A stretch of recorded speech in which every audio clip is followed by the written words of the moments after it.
Hello and welcome to another Early Access Spotlight.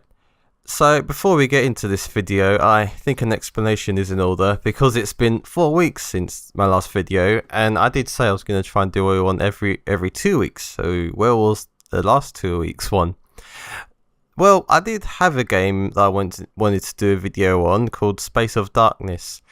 Now, first of all, I was away the weekend I should have done the video, that's 2 weeks ago. I did have my potato of a laptop with me, and it could barely run the game. You know, I hoped I could play it and get a feel for it, but yeah, I couldn't even run it. And if you follow me on Minds or Twitter, you'd already know this because I did say all this there. So anyway, I got home and prepared to play it again.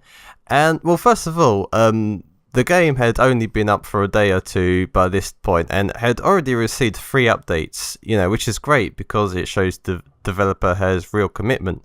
The bad news was that since the latest update, when I got home, you start in a boxed area that I didn't see any way of progressing from, like I couldn't see any way out. So because of that, I couldn't really play the game, so I didn't think it would be fair to do a video on while it was in that state. But I figured since the game had received so many updates already that it wouldn't be long until it receives another one and this is changed. So I think I'd just wait and do video when it's changed. Well, it's 2 weeks later now and it's still in that state and it's time for another video.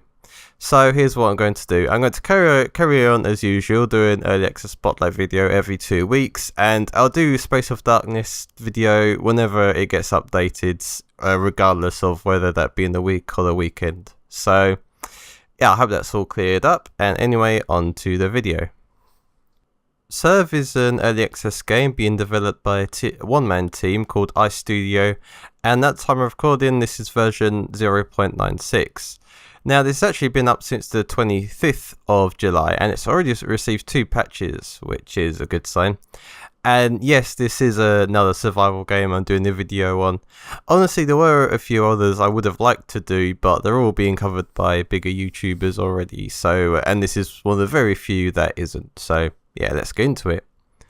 Unfortunately, there's nothing like a tutorial for this game, but if you're familiar with survival games, you already know what the deal is. You gather resources, craft tools, you eat, etc.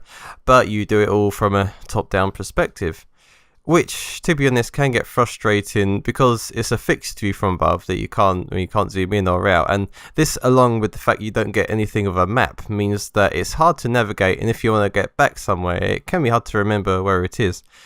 Now, some people might like that because it means you really have to pay attention to your surroundings, and it makes it challenging if you want to get back somewhere.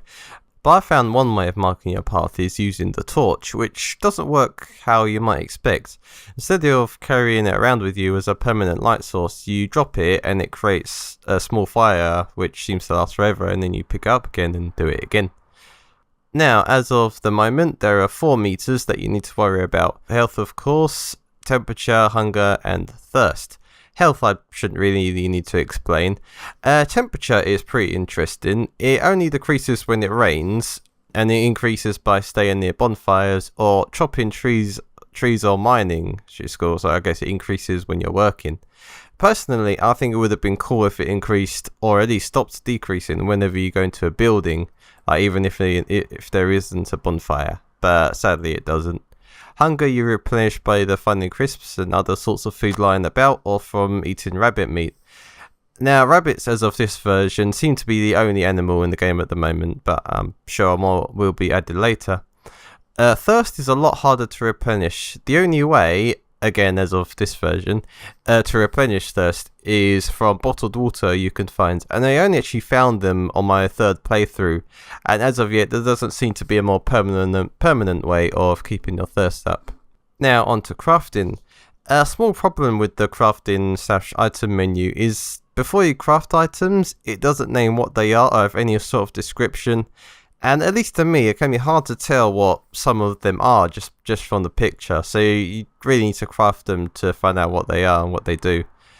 And what you can craft are kind of the usual things. You craft an axe, which is actually used for both chopping and mining. You can craft a bonfire, sleeping bag, etc. Now you have 4 quick slots where you can put items for easy use by right clicking them in the item/crafting menu, which seem to already be pre-designated for the axe, torchlight, pistol and shotgun. Now there's a day and night cycle, but it doesn't seem to be much as of this current version.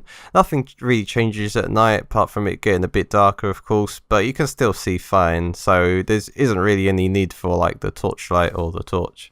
Last thing I'll talk about is the zombies. They're not much of a threat to be honest, you can easily outrun them, but if you want to get somewhere and there's more than one in the way, it can be pretty challenging. Now you can kill them with a shotgun or the pistol, which seems to be the only weapons as of yet, which you can find throughout the map. Reloading is a bit of a pain though, as you need to actually go into the item crafting menu and right click on the ammo you want to reload, which as you can imagine can be difficult when you're being chased by zombies.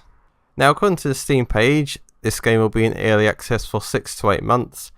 And what's still to be added just seems to be more of what's already there. The world will be bigger, there'll be more things to craft, different weather effects, more items to loot, etc. So that's pretty much it. So there's nothing revolutionary about this game, but it's not exactly the same old either. I certainly had a lot of fun during my time with it, and at its current state there's 1 or 2 hours at least of enjoyment to be had here. And it's super cheap too, at £2.79 at the time of recording, and it's actually 10% off until the 1st of August. So that was it, thanks for listening, I hope you found this helpful, and I'll see you next time.